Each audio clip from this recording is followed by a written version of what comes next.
13장 44절에서 50절 말씀 한 절씩 교독하고 마지막 절 합독합니다. 천국은 마치 밭에 감추인 보화와 같으니 사람이 이를 발견한 후 숨겨두고 기뻐하며 돌아가서 자기의 소유를 다 팔아 그 밭을 사느니라. 극히 값진 진주 하나를 발견하며 가서 자기의 소유를 다 팔아 그 진주를 사느니라.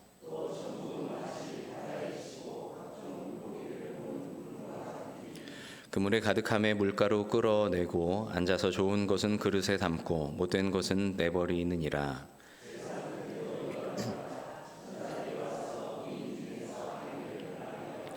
풀무불에 던져 넣으리니 거기서 울며 이를 갈리라. 아멘. 우리 교사회 세계적으로 잘 알려진 전도 훈련 프로그램 가운데 전도 폭발이라는 이런 훈련 코스가 있습니다. 전도 폭발에서 복음 제시 훈련을 하면서 배우는 내용인데요. 전도할 때 사람들을 만나면 가장 먼저 하는 두 가지의 질문이 있습니다. 첫 번째 질문은 이것입니다. 혹시 지금 죽는다면 당신은 천국에 갈 확신이 있습니까? 하는 질문이고요. 두 번째 질문은 만약에 하나님께서 오늘 당신에게 왜 내가 너에게 천국에 들어보내야 하느냐 이렇게 물으신다면 무엇이라고 대답하겠습니까? 하는 질문입니다. 처음 다가가서 복음 전하려고 하는 사람에게 이 두 가지의 질문을 던지는 것 조금 의아하기도 하죠. 세상에 어떻게 이런 질문을 하나 하는 생각도 듭니다. 그런데 조금 심각한 질문이기도 하고 또 평소에 잘 들어볼 수 없는 질문이잖아요. 하지만 다시 한번 생각해 보면 이 질문이 정말 중요한 질문입니다. 전도 폭발에서는 이 두 가지의 질문을 진단 질문이라고 이렇게 이야기합니다. 이 질문을 통해서 그 사람이 신앙을 가지고 있는지 그렇지 않은지를 알 수 있고 또 혹은 가지고 있더라도 잘못된 신앙을 가지고 있지는 않은지 이것을 점검할 수 있는 질문이기도 하기 때문입니다. 그래서 이 전도 폭발 훈련 코스를 배우신 분들은 옷에다가 이런 배지도 달고요. 또 성경책이나 또 이렇게 교재에 이런 문양을 붙인 것을 볼 수 있는데 한번 보여드릴게요. 자, 뭐죠? 물음표 두 개죠. 캡션 마크. 그렇죠. 물음표 두 개가 그려진 이 그림은 바로 아까 말씀드린 이 두 가지의 진단 질문을 뜻하는 그런 표시이기도 하고요. 또 이거를 거꾸로 상대방에게 보여주면 어떤 모습이겠어요? 낚시바늘 모양이잖아요. 낚시바늘 모양. 그래서 이렇게 사람을 낚는다라는 의미로도 사용됩니다. 여러분, 이 복음을 이야기할 때 빠질 수 없는 것이 무엇일까요? 그것은 바로 천국입니다. 그런 의미에서 사랑하는 성도 여러분들에게 세 가지 질문을 드리려고 합니다. 잘 생각해 보시고 대답해 주셔야 됩니다. 천국을 믿으십니까? 아멘. 천국에 가고 싶으십니까? 아멘. 그렇다면 지금 가고 싶으십니까? 네. 아멘이라고 하신 분도 계시고 웃으시는 분도 계시는데 무슨 의미인지는 잘 아실 것 같습니다. 근데 참 우리가 고백하는 신앙에서 이 천국을 확신하는 신앙이 너무나도 중요하죠. 천국을 확신한다면 또 그곳이 어떤 곳인지를 안다면 우리의 소망은 당연히 이 땅이 아니라 그곳에 있어야 할 것입니다. 성경을 다른 말로 바꾸어 말한다면 두 글자로 복음이라고 할 수 있습니다. 이 복음의 핵심은 무엇일까요? 바로 예수 그리스도이시죠. 그리고 그분을 통해 이루시는 또 완성되는 하나님의 나라, 여기에 이 복음이 초점이 맞춰져 있습니다. 성경을 읽으면서 우리가 이것을 놓쳐서는 안 됩니다. 예수님께서 오셔서 선포하시고 또 가르치시고 보여주시고 또 결국 우리 성도들에게 이 나라 들어가게 하시기 위해서 죽으시고 부활하시고 승천하셨잖아요. 또 훗날 심판주로 오셔서 완성하실 그 하나님의 나라를 성경은 강조하고 또 보여주고 계십니다. 다른 복음서들에 보면은 하나님의 나라라고 표현하지만 하나님 나라라고 표현하지만 같은 표현을 마태복음에서는 천국이라고 표현합니다. 같은 말이에요. 유대인들이 하나님의 이름을 직접적으로 이렇게 언급하는 것을 꺼려 하잖아요. 마태복음이 유대인들을 대상으로 했기 때문에 하나님 나라 대신에 천국이라고 표현합니다. 성경 원어로 바실레이아 투 우라논, 이 우라논이 하늘이라는 말이고 바실레이아라는 말은 나라라는 의미입니다. 네, 바실레이아 투 데우, 하나님 나라가 아닌 우라논을 써서 이 하늘나라 천국이라고 이야기한 것은 무슨 의미일까요? 이 바실레이아라고 하는 이 나라의 의미는 바실레이아 또 왕국이라는 의미도 갖고 있는데요. 이것은 그 지리적인 영역, 어떤 주권이 펼쳐지는 지역을 뜻하기도 하고요. 또는 이렇게 통치 자체를 의미하기도 합니다. 하나님의 어떤 왕이 다스리는 그 통치의 영역이 바로 그 왕국이라는 의미를 담고 있는 거죠. 천국이란 이 두 가지의 개념을 모두 포함하는 단어입니다. 지리적인 어떤 측면도 있고요. 통치의 개념도 포함하고 있는 거예요. 하나님의 통치 아래에 있는 그 상태가 바로 또 천국이기도 한다는 것이죠. 그렇기 때문에 우리에게 중요한 것은 예수님께서 과연 천국에 대해서 무엇이라고 말씀하셨는가, 여기에 우리가 관심을 기울이고 또 하나님의 말씀을 잘 듣는 믿음의 모습이 있어야 합니다. 사랑하는 여기 모인 우리 모두에게 이 아름다운 천국 소망 또 천국 확신이 있기를 간절히 바랍니다. 네, 성경 1189장 가운데 특별히 별명이 붙은 성경의 장이 있습니다. 우리 목사님께서도 여러 차례 이야기하셨는데, 히브리서 11장은 믿음장, 또 고린도전서 13장은 사랑장, 또 그 앞에 12장은 은사장, 또 고린도전서 15장 같은 경우는 부활장, 그죠? 또 지난번에 로마서 강의할 때 로마서 8장 뭐라고 했어요? 네, 성령장. 모범생 같은 성도님들이십니다. 네, 오늘 함께 읽은 이 마태복음 13장의 별명이 무엇일까요? 맞습니다. 천국장. 발음을 잘해야 돼요. 마태복음 13장이 천국장인 이유가 뭘까요? 예수님께서 말씀하신 이 천국에 대한 비유가 정말 많이 등장하고 있기 때문입니다. 천국은 마치 겨자씨 한 알 같다. 천국은 마치 누룩 같다. 천국은 좋은 씨를 밭에 뿌린 사람 같다. 또 오늘 우리가 함께 읽은 44절 또 50절 사이에 보면은 천국은 마치 밭에 감추인 보화 같다. 또 천국은 마치 좋은 진주를 구하는 장사 같다. 또 천국은 마치 바다에 치고 각종 물고기를 모으는 그물 같다. 이렇게 말씀하십니다. 가히 천국장이라고 부를 만하죠. 예수님 말씀하신 천국 비유 모음집과 같은 성경이 바로 이 13장입니다. 근데 예수님께서 이렇게 말씀하신 천국 비유들은 이제 예수님 안에서 완성되고 또 이루어져 가는 천국의 특징들이 무엇인가를 하나하나 잘 보여줍니다. 사실 하나만 뚝 떼가지고 천국은 이런 거야 라고 보여주기보다는 천국의 비유들을 이렇게 종합해서 살펴볼 때 천국이 이런 것이구나 전체적으로 알 수 있는 것이죠.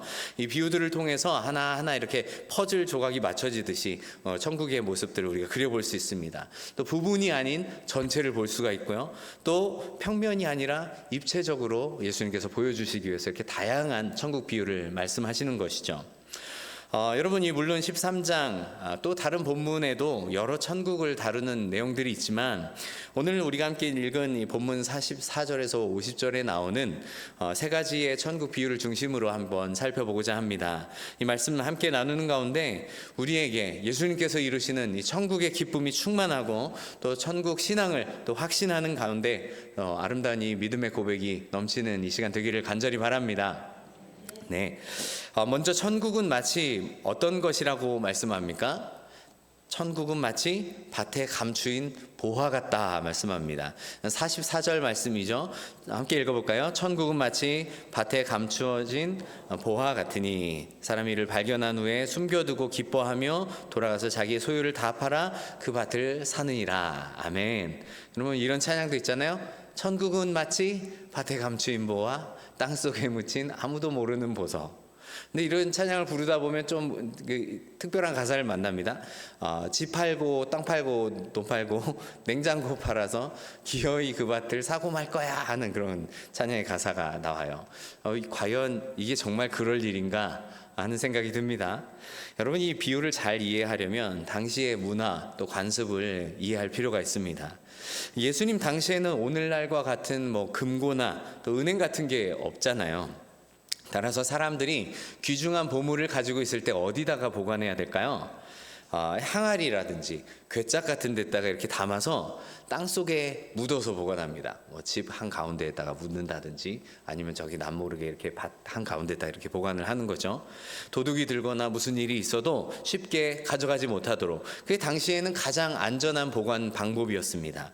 그것을 숨겨놓은 주인만이 그것이 어디 있는지를 압니다. 근데 문제는 주인이 갑작스럽게 세상을 떠나버리게 됐다거나 전쟁이 나서 그 땅의 주인이 바뀌게 되어버렸다거나 천재지변 때문에 이 묻어둔 어떤 장소가 어디론가 휩쓸려 다른 데로 가서 묻히게 되어버렸다거나 여러 가지 이유로 이 땅 속의 보화가 아무도 모르게 묻힌 채 감추어져 있곤 했던 것이죠. 오늘날도 그렇죠.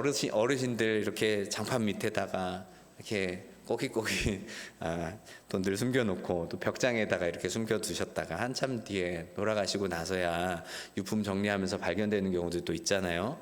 여러분, 예수님 당시에 이렇게 주인이 없는, 주인이 누구인지 알지 못하는 이 밭에 숨겨진 보화, 다른 사람들이 발견하게 되는 일들이 종종 있었던 거예요. 문제는 이런 일이 있을 때 누가 보물의 주인이 되는 것일까? 예수님 시대의 유대인들은 보통 이렇게 했습니다. 주인을 찾지 못하고 땅에 묻힌 보화를 발견했을 때 그 소유권이 누구에게 있을까요? 네, 보통 땅 주인이 갖는 거예요. 땅 주인에게 있습니다. 원래 자기 소유의 보화가 아니다 하더라도 법적으로나 윤리적으로 이 땅 주인이 갖게 되는 게 일반적으로 통용되는 상식이었습니다. 그런데 어떤 사람이 그 밭에서 일하다가 그 땅에 감춰진 보화를 발견하게 된 거예요. 주인도 몰라요. 다른 사람들도 이 사실을 보지를 못했습니다. 물론 땅 주인에게 보고를 하면 당연히 땅 주인의 것이 되겠지만 당시 관습이 그러한데 발견한 사람 입장에서 어떻게 하겠어요? 딱 봐도 계산기를 두드려 볼 거 아닙니까? 그죠? 이 보물이 얼마나 만큼의 가치가 있는가. 그 땅을 그냥 통째로 사버리면 땅도 또 보물도 다 자기 소유가 될 텐데 여러분 같으면 어떻게 하시겠어요? 당연히 보화를 발견했다는 사실 다른 사람에게 묻어둔 채 조용히 땅을 살 계획을 꾸미지 않겠습니까? 요즘은 그 주인이 없는 돈을 주웠어요. 그럼 어떻게 해야 되죠? 네. 경찰서나 지자체에 반드시 신고해야 합니다. 뭐 ATM 기계 같은 데서 이렇게 지갑이나 휴대폰, 뭐 가방 이런 게 있다. 그거 손대면 될까요? 안 될까요?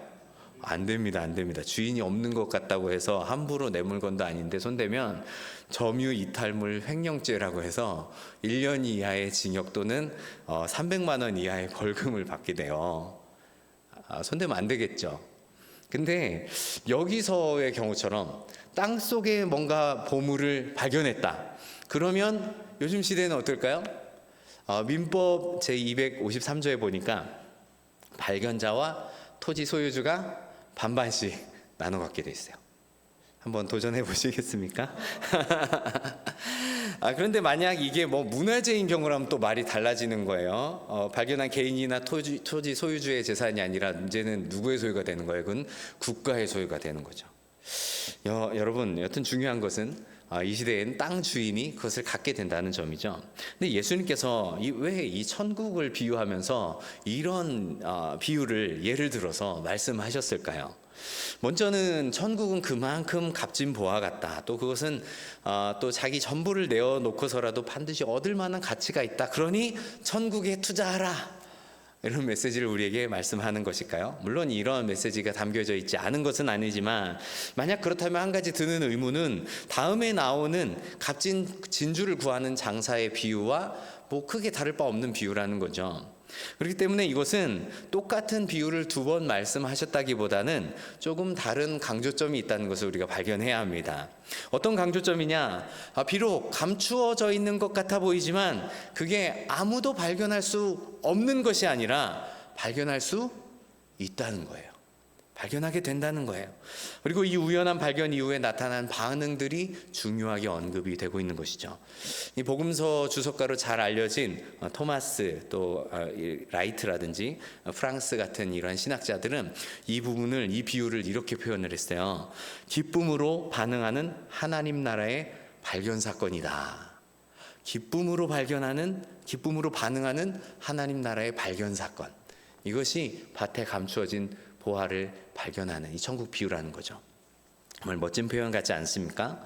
사실 이 비유의 원문을 보자면요, 첫 번째로 등장하는 동사가 바로 발견하다라는 뜻을 가진 유론으로 시작해요.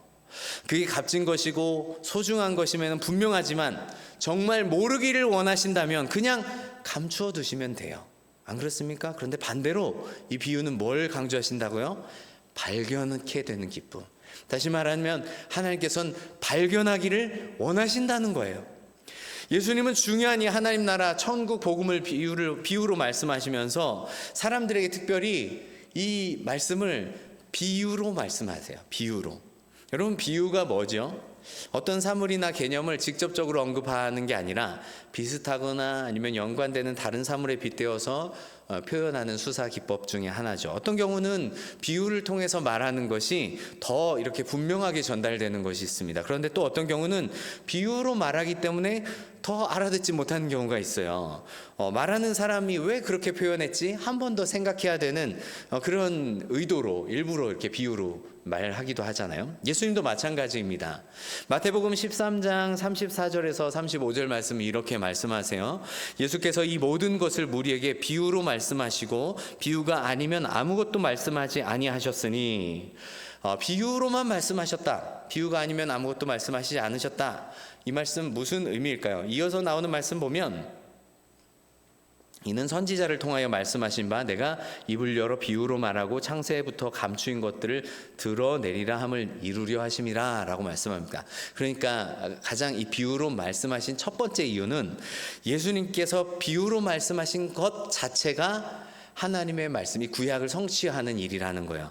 왜냐하면 시편 78편 2절에 보면 내가 입을 열어 비유로 말하며 예로부터 감추어졌던 것을 드러내려 하니 라고 말씀하시거든요. 그러니까 예수님께서 비유로 말씀하신 건 구약 예언의 성취의 개념으로 이해를 해야 됩니다. 근데 예수님께서 이렇게 비유로 말씀하신 데는 분명하게 두 가지 목적이 있는 거예요. 하나는 감추기 위해서입니다. 믿지 않는 자들이 들어도 깨닫지 못하고 보아도 알지 못하는 것. 비유로 말씀하시면 그 말씀이 무슨 말씀인지 믿지 않는 사람들은 알아요, 몰라요? 모르는 거예요. 이렇게 구원받지 못한 사람에게는 감추려는 목적이 있고요. 또 한 가지 목적은 드러내서 보여주시기 위함입니다. 양면이 있죠. 어떤 이들에게는 감추기 위한 목적이 있고 어떤 이들에게는 보여주시기 위한 목적이 있는 겁니다. 성경을 믿는 자들 또 제자들에게는 이 천국의 비밀을 아는 것이 허락되었다라고 말씀하십니다. 여러분, 이 감추인 보화 비유도 마찬가지예요. 한편으로는 이 천국의 비밀이 감추어졌다는 뜻이기도 하지만 또 한편으로는 이 소중한 것을 발견하고 기뻐해야 한다는 것에 있습니다. 예수 그리스도, 그분이 바로 감추어진 보화입니다. 구약에는 감추어진 것처럼 보였고 숨겨진 것처럼 보였지만 이제 그분이 우리에게 오셨고 또 나타나심으로 말미암아서 이 놀라운 천국의 문이 우리에게 활짝 열린 거예요. 예수님을 만난 사람, 예수님을 메시아로 고백하는 사람, 구원자로 믿고 따르는 사람, 또 이 자리에 모여있는 우리 모두가 바로 예수님을 통해 완전히 이루신 이 놀라운 천국을 바라보는 자들이죠. 즉 감추어진 보화를 발견한 자들 아니겠습니까? 여러분, 이 말씀을 또 우리 시대에 뭐로 비유할까 고민이 되더라고요. 한번 가정해 봅시다. 여러분이 만약 로또에 당첨된다면 어떨 것 같으세요? 자, 나는 이 사실을 다른 사람들에게 이야기할 것이다. 손 들어 보시죠. 아니면 나는 비밀로 할 것이다. 잠깐 주저하시는데요. 로또에 당첨이 안 돼 보셔서 잘 모르시겠죠. 저도 모릅니다. 그러나 나눔 로또에서 2015년에 발표한 설문 자료를 보니까 1등에 당첨된 기혼자 중에 42%만 배우자에게 알리겠다 이렇게 대답했어요. 나머지 58%, 60%에 육박하는 사람들은 배우자한테도 안 알려주겠다. 이 기쁜 소식을 안 알려주겠다는 거예요. 다른 통계들도 대동소이합니다. SNS에 공개하겠다라고 대답한 사람이 30% 안팎의 사람들밖에 없었고요. 또 아무에게도 말하지 않겠다라고 대답한 사람이 40%였어요. 결국 세상 보안은 나만 알고 또 숨기고 싶어하는 게 사람 심리라는 거예요. 근데 또 공개했을 때 문제도 뭐 적지 않잖아요. 그렇지만 또 한편으로는 그게 그렇게 될까요? 임금님기는 당나귀기라고 말하고 싶어서 근질근질하지 않겠어요? 벌써 표정부터가 다를 것 같아요. 너 로또 당첨된 거 아니야? 라고 이야기할 것 같습니다. 다른 사람 보여주고 싶어서 자랑하고 싶은 마음이 드는 것도 사실이죠. 값진 보화를 갖고 있다면 당연히 그럴 겁니다. 그냥 그거 집에다가 이렇게 숨겨두기 위해서만 가지고 있는 건 아니잖아요. 또 자랑하고 싶어서 또 이렇게 가지고 있는 그 사람 심리가 있지 않습니까? 여러분, 예수님이라는 이 숨겨진 보화를 발견한 사람의 모습이 어떠해야 될까요? 내가 이것을 찾아 발견했다. 성경은 보화 찾은 사람이 어떻게 해야 되겠다고, 어떻게 했다고 말씀하십니까? 숨겨두고 기뻐했다. 또 자기 소유를 다 팔았다. 결국 그 밭을 샀다.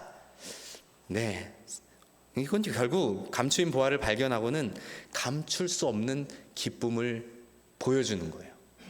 아마도 성경에 나와 있지는 않지만, 이거 좀 위험할 수도 있지만 제 생각을 잠깐 보탠다면, 팔려고 이렇게 돈 모아가지고 주인에게 간데 주인이 알아봤을까요? 못 알아봤을까요? 아마 알아보지 않았을까요? 혹시 땅속에 보화 있는 거 아니야? 라고 이렇게 뜨끔한 질문을 했을지도 모르겠습니다. 여러분, 독일의 유명한 신학자인 헬무트 틸리케는 이런 말을 했어요. 천국은 발견되기를 기다리는 보화다. 하나님은 천국의 비밀을 예수 그리스도 안에 숨겨두셨지만 그것을 숨겨두신 이유는 숨겨두시려는 것이 아니라 발견되기를 원하시는 거예요. 여러분, 이 놀라운 천국의 보화이신 예수 그리스도를 만나셨습니까? 그분을 발견하셨습니까? 그분으로 인한 기쁨이 우리 안에 있습니까? 그분이 나를 사랑하십니다. 그분이 나를 구원하셨습니다. 그분이 나를 위해 천국을 예비하셨습니다. 사랑하는 성도 여러분, 세상 사람들은 다 알지 못하는 이러한 놀라운 비밀이 우리 안에 넘치는 은혜가 있길 바랍니다. 둘째로, 천국은 마치 값진 진주를 구하는 장사 같다라고 말씀합니다.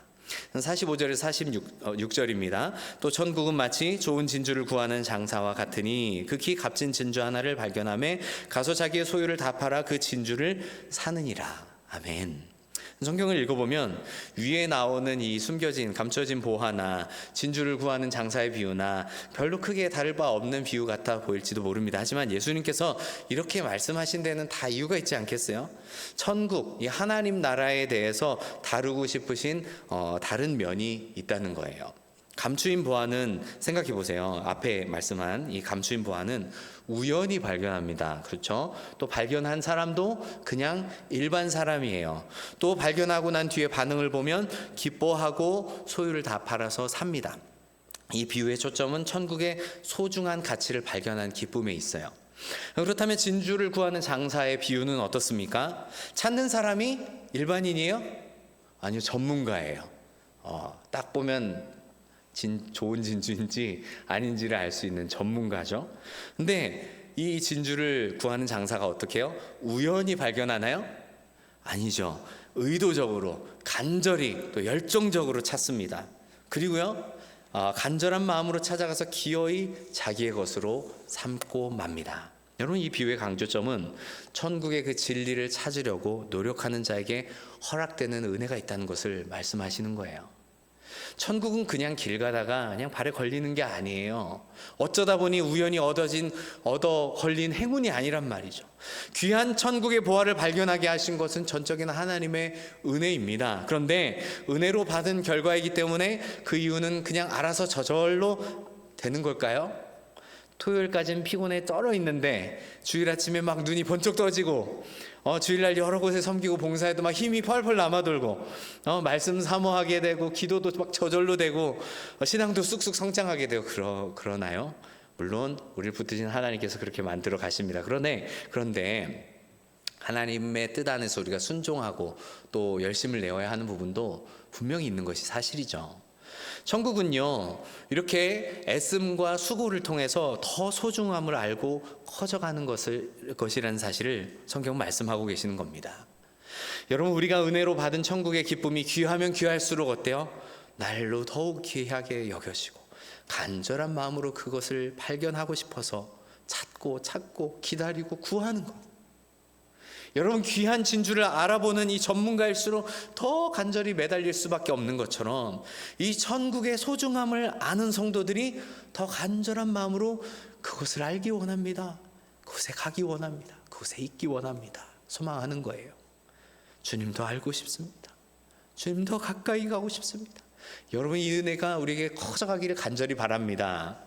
오해하지 말아야 될 것은 우리가 담임 목사님께서 이게 로마서 강의를 통해서 계속해서 우리 함께 나누고 있는 말씀처럼 그것 또한 하나님의 은혜 안에서 이루어지는 거예요. 내 노력과 내 어떤 열심만으로 다 되는 것이 아닙니다. 여러분, 근데 성경은 마태복음 7장 7절에 이렇게 말씀하시죠. 구하라, 찾으라, 두드리라. 구하고 찾고 두드리는 자에게 하나님께서 주신다고 말씀하십니다. 구하는 수고, 두드리는 열정, 찾는 열심, 그 가운데 구하는 것이 더 소중해지는 거예요. 하나님께서 값진 것일수록 정말 그냥 주지 않으시더라고요. 그렇죠? 여러분 삶에서 또 그거 고백하지 않으세요? 내가 구하는 것이 정말 귀한 것일수록 하나님은 뭐 하게 하세요? 기도하게 하세요. 구하게 하세요. 두드리게 하시고 또 찾게 하십니다. 여러분, 마태복음 11장 12절은 이렇게 말씀하시죠. 세례 요한의 때부터 지금까지 천국은 침노를 당하나니 침노하는 자는 빼앗느니라. 이 침노하는 자가 누구냐, 뭘 말하는 거냐 의견이 막 엇갈리기도 하는데요. 종교개혁자인 장 칼뱅은 이 부분을 가리켜서 이렇게 말합니다. 정답이죠. 하나님의 은혜를 사모하며 담대히 달려드는 사람, 침노하는 자의 의미를 이렇게 해석합니다. 천국은 침노하는 자의 것입니다. 그뿐만이 아니죠. 잠언 8장 17절은 이렇게 말씀합니다. 나를 사랑하는 자들이 나의 사랑을 입으며 나를 간절히 찾는 자가 나를 만날 것이라 말씀하십니다. 제가 동명교회에 있을 때 에피소드예요. 한 번은 설교를 하면서 출애굽기에서 이 제사장의 의복을 하나님께서 이제 만들라고 하시잖아요. 에봇에 달린 흉패의 어떤 보석이라든지 또 어깨 바지에 있는 그런 보석에 12지파의 이름들을 새겨서 이렇게 달게 하십니다. 특별히 이제 도장같이 새겨서 달라고 말씀하시죠. 음각이 아니에요. 그냥 이름만 파면 되는 게 아니라 이름을 남겨두고 나머지를 파야 되는 작업이죠. 힘든 작업이죠. 보석들에게 값진 이 보석처럼 하나님 안에서 이 12지파가 얼마나 소중한지를 말씀하는 거거든요. 그 말씀 준비하면서 뭘 이야기를 해야 좀 더 성도들이 관심을 가질까 고민하다가 12가지의 탄생석 이야기를 하게 됐어요. 1월은 가넷, 2월은 자수정, 3월은 아쿠아마린 이렇게 하면서 사람들이 이렇게 1월부터 12월까지 탄생석에 따라서 자기가 그 탄생석 가지고 있으면 행운이 온다고 믿는 거죠. 물론 미신이지만요. 설교를 하고 난 다음에 한 주 뒤에 권사님 한 분이 예배를 준비하고 있는 저에게 이렇게 다가오셨어요. 빙그레 웃으시면서 저한테 이렇게 말씀하시는 거예요. 목사님 어떻게 탄생석을 하세요? 이렇게요. 여러분들도 다 아시죠? 탄생석 이야기를 해서 그분이 특별하게 설교 말씀이 이렇게 와닿았다고 하는 거예요. 기억에 남는다고 이렇게 말씀하시는 거예요. 참 보람되고 감사했죠. 근데 알고 보니까 그분이 뭐 하시는 분이었냐면 벌써 대답이 나오신 것 같아요. 주얼리 가게를 운영하시는 분이셨어요. 시내에서 금은방을 하시면서 늘 보석과 가까이 하시는 그분에게는 이 보석의 가치가 어떤 것인지 성경을 연구하고 말씀 전한 저보다 더 전문가잖아요. 그러니까 얼마나 그 말씀이 은혜롭게 막 다가왔겠습니까? 그래서 제가 그랬죠. 아마도 그런 상황이 있어서 하나님께서 더 이렇게 생생하게 말씀 듣게 하신 것 같다고. 여러분, 맛집 찾아다니는 사람들은요, 맛집이라고 하는데 정말 온 열정을 다해서 찾아가잖아요. 그렇죠? 딱 줄 서서 기다리고 먹는단 말이죠. 근데 그거 귀찮고 힘들어하는 사람들에게는 전혀 이해가 안 되는 일이잖아요. 어디서든 그냥 한 끼 때우면 되는 거 아니겠습니까? 그냥 먹으면 되죠. 배부르면 되고 맛있으면 되고. 가치를 아는 사람들에게는 값진 게 보이는 것 아니겠습니까? 음악이나 미술 작품, 또 취미 이런 것들 보세요. 자기가 관심 갖고 이게 소중하다는 걸 알면은 그 소중한 게 보이는 거예요. 다른 사람들은 몰라요. 그 세계를 아는 사람들이 보이는 세계가 또 있거든요. 마찬가지입니다. 보석을 알아보는 사람이 귀한 보석을 찾는 거예요. 모르는 사람들한테는 그저 비슷한 진주처럼 보일지 모르지만 값진 진주를 찾는 사람에게는 그 진주의 가치를 알고 구하기 위해서 애를 쓰는 거예요.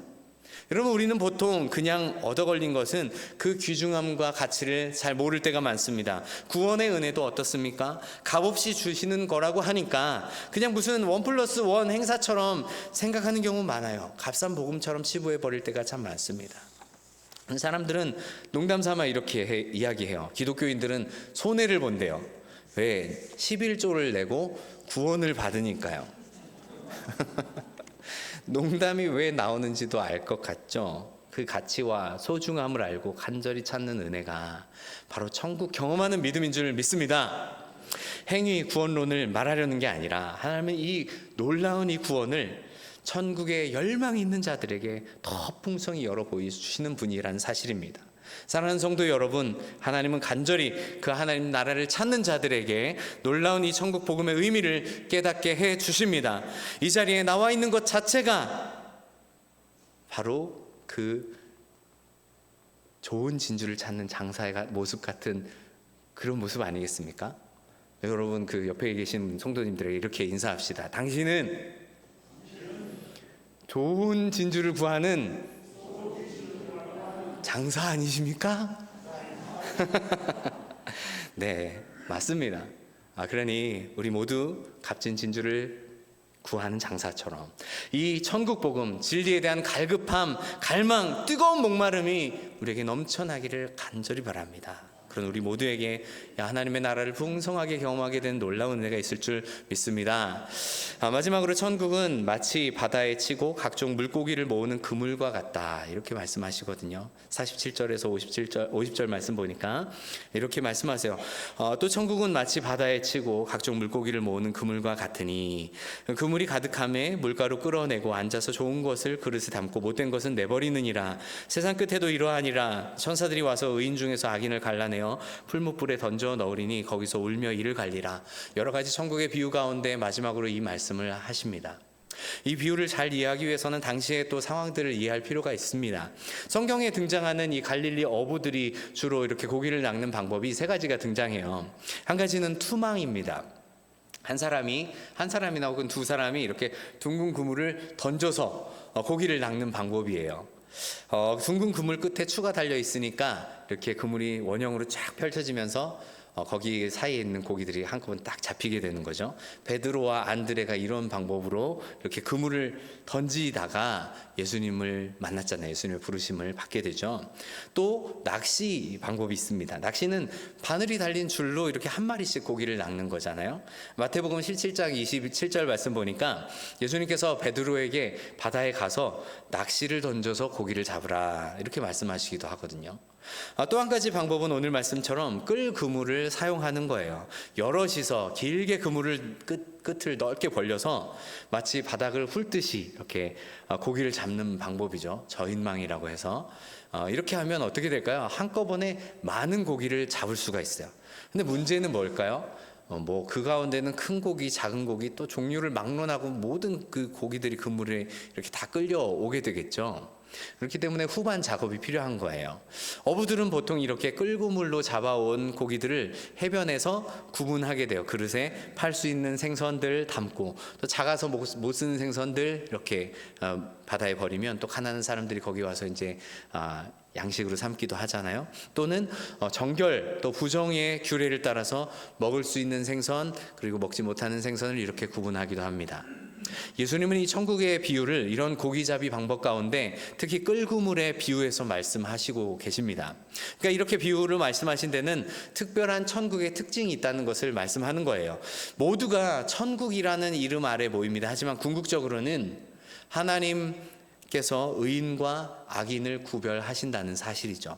보통 우리가 천국 하면은 들어가는 것, 입장의 개념으로만 이해하는 경우가 많은데 사실 성경이 말씀하는, 예수님께서 말씀하신 천국의 핵심은 심판의 개념이 더 중요한 것이에요. 마태복음 12장 24절 이하에 나오는 알곡과 가라지 비유도 그렇죠. 알곡과 가라지 함께 자라지만 추수할 때 함께 모아서 심판합니다. 알곡은 모아서 곡간 안에 들이고 또 가라지는 불사르게 되죠. 마태복음 22장에 나오는 혼인잔치의 비유도 마찬가지입니다. 잔치의 초대를 받았는지가 중요한 게 아니라 합당한 예복을 입었는지가 중요한 거예요. 예수님은 청함을 받은 자는 많되 택함을 입은 자는 적다, 이렇게 말씀하시거든요. 또 마태복음 25장 같은 경우에는 열천의 비유, 또 달란트 비유, 또 양과 염소의 비유, 이런 것들이 비유로 말씀하시는 가장 궁극적인 것은 이 결국은 심판을 통해서 의인과 악인이 구별된다는 점을 강조하고 있다는 것입니다. 여러분, 보통 여러 종교들을 비교해 보면 대체적으로 죽음 이후에 또는 심판, 또 그들이 말하는 천국과 지옥 같은 개념들이 있기 마련입니다. 이슬람 같은 경우를 보면 그들의 신앙 행위를 따라서 천국과 지옥으로 구분된다고 이야기해요. 이 행위들은 5개의 기둥이라고 불리는 샤하다가 뭐냐면 알라 외에는 다른 신이 없습니다. 또 무함마드는 그분의 사도입니다. 이것을 고백하는 신앙 고백을 의미하는 거예요. 샤하다, 또 기도, 금식, 구제, 또 순례와 같은 이 5가지 기둥을 지켜야 그들이 말하는 천국에 들어간다고 이야기하는 거예요. 불교 같은 경우는 어떻죠? 윤회 사상을 주장합니다. 죽은 뒤에 자기가 쌓은 업에 따라서 다른 생이 이어지는 거예요. 개인의 어떤 행위가 이후의 결과를 결정한다는 점이 비슷하다고 볼 수 있겠지만, 그러나 성경에서 말씀하시는 이 궁극적인 부활이나 영원한 나라가 아니라 계속되는 윤회 혹은 소멸이라는 것들로 이렇게 내세를 설명을 하죠. 그리스와 로마 같은 신화에서는 어떻습니까? 죽음 이후에 영혼이 하데스라는 곳에 머물게 되고, 거기서 선한 일을 하는 사람은 엘리시온이라고 부르는 영원한 평안 가운데 거하게 되고, 또 악한 일을 한 사람은 타르타로스라고 하는 형벌의 장소로 옮겨지게 됩니다. 여러분, 이렇게 보면은 기독교의 이런 내세나 다른 종교에서 말하는 어떤 천국 지옥의 어떤 그런 개념이나 다를 게 없네라고 생각할지 모르겠어요. 그런데 아니죠. 종교 개혁가들이 말하기를 인간이 부패하고 타락했지만 일반 계시 차원에서 하나님께서 주신 신에 대한 의식, 또 하나님의 흔적이 있다고 말해요. 그러니까 나름대로는 죽음 이후의 심판, 또 이후의 세계에 대해서 관심을 갖는 거죠. 하지만 우리 성도들은 하나님께서 이 말씀, 이 계시를 통해서 우리에게 보여주신 이 하나님의 말씀이 무엇을 말씀하고 있는가를 분명히 기억해야 합니다. 칼빈이나 코넬리우스 같은 신학자들은 이것을 계시 의존 사색이라고 말해요. 하나님의 계시, 말씀을 중심으로 생각하는 거예요. 여러 종교에서 말하는 내세, 천국에서 대하는 어떤 주장은 철저하게 인본주의적이죠. 하나님 나라는 단순히 착한 사람 천국 가고 나쁜 사람 지옥 간다는 이러한 윤리적인 개념이 아닙니다. 하나님 앞에서의 의로움의 기준은 오직 하나예요. 예수 그리스도를 통한 구원에 있습니다. 오늘 이 그물의 비유의 의미를 우리가 깊이 생각해야 합니다. 예수 믿으면 구원 맞습니다. 우리가 믿고 고백하는 개혁신앙도 오직 믿음으로 구원 얻는다는 것 아니겠습니까? 하지만 여기엔 좀 더 구체적인 성도의 신앙 자세와 연결이 되어 있다는 겁니다. 그 믿음은 죽은 믿음이 아닙니다. 반드시 열매를 맺는 살아있는 믿음이어야 합니다. 하나님의 기준에 합당한 예수 그리스도를 믿는 믿음이어야 합니다. 그리고 한 걸음 더 나아가서 끝까지, 이 끝까지라는 말은 인간적인 성실만을 의미하는 것이 아니라 하나님 은혜 안에서 이 믿음을 끝까지 붙잡는 성도의 견인이라고 부르잖아요. 여러분, 정합해서 말한다면 천국은 바로 하나님 이 마지막 심판을 통해서 진정한 하나님의 백성만 들어가게 되는 종말론적인 완성을 보여주는 그러한 개념이라는 거예요.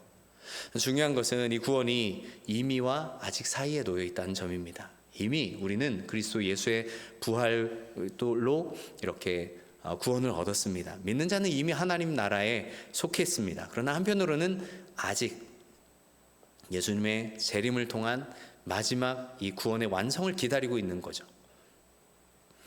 마지막 심판을 통해서 완전한 구원, 또 이 새하늘과 새 땅, 하나님의 나라가 완성될 것입니다.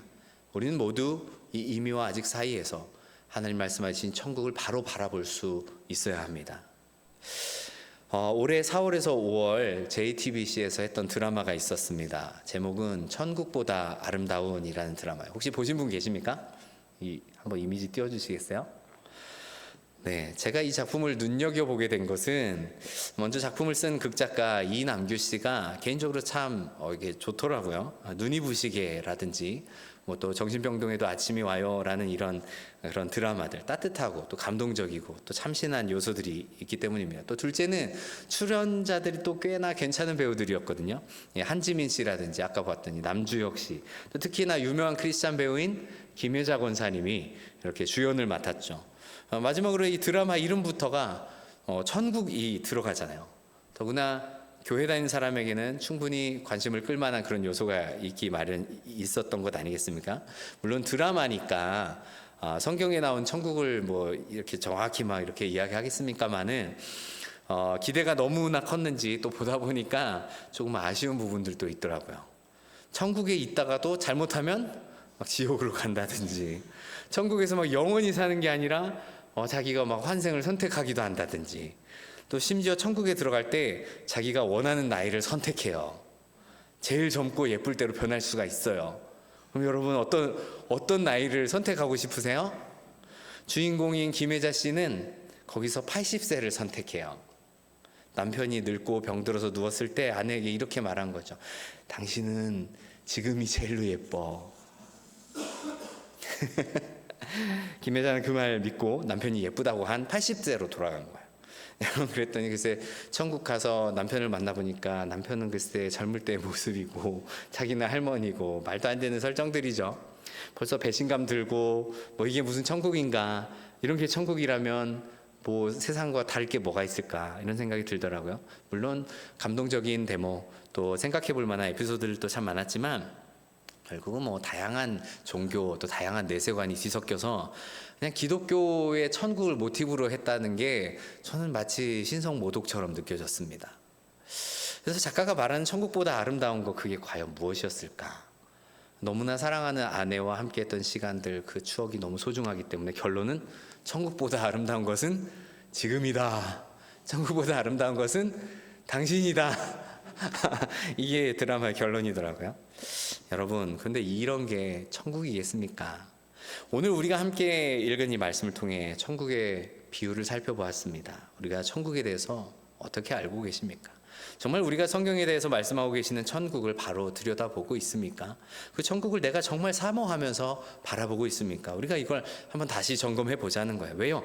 그렇게 하지 않으면 자꾸 우리는 우리의 상상 속의 천국을 만들기 때문입니다. 천국 뭐 죽어서나 가는 거지 뭐. 천국 여기가 천국이지 뭐. 또 천국 그런 게 어딨어, 갔다 와봤어, 이런 얘기를 하는 거죠. 여러분, 이런 말에 우리가 할 말이 없으면 되겠습니까?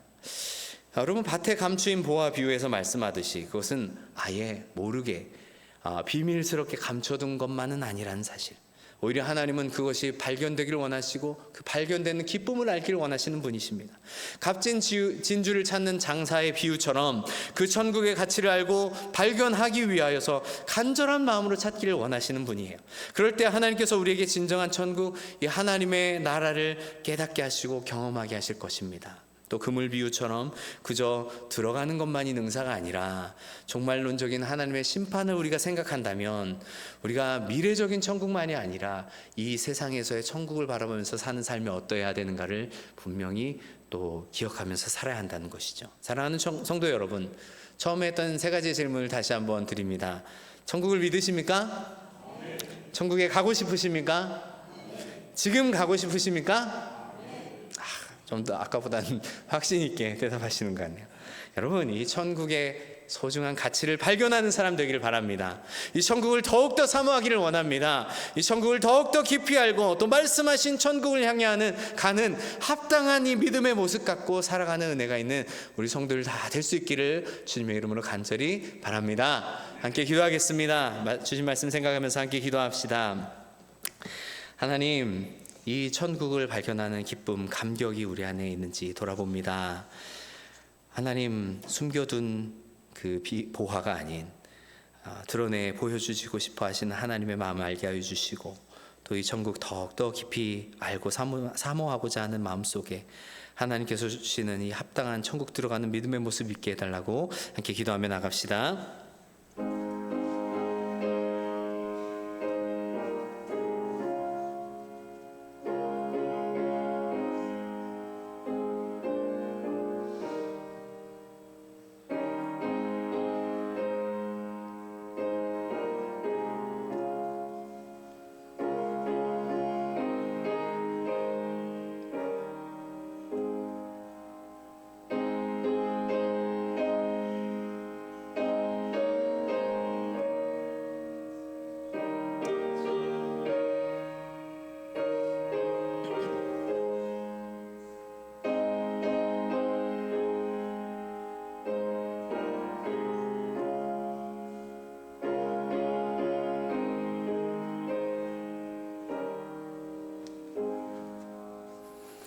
하나님 아버지 감사합니다. 예수 그리스도를 통해 이 귀한 천국의 보화를 우리에게 밝히 열어 보여주시니 감사합니다. 더 깊이 알게 하여 주시고 더 깨닫게 하여 주시고 더 사모하게 하여 주시옵소서. 천국 들어가기 합당한 믿음의 백성으로서 날마다 하나님 더 가까이 하며 하나님의 말씀을 깊이 알기를 힘쓰며 또 한 걸음 한 걸음 믿음 안에서 걸어가기를 원하오니 주여 우리의 삶이 또 천국이 되게 하여 주시고 우리가 모인 이 자리가 천국이 되게 하여 주시옵소서. 날마다 천국 소망하는 믿음의 모습 있기를 간절히 원하오며 예수님 이름으로 기도드립니다. 아멘.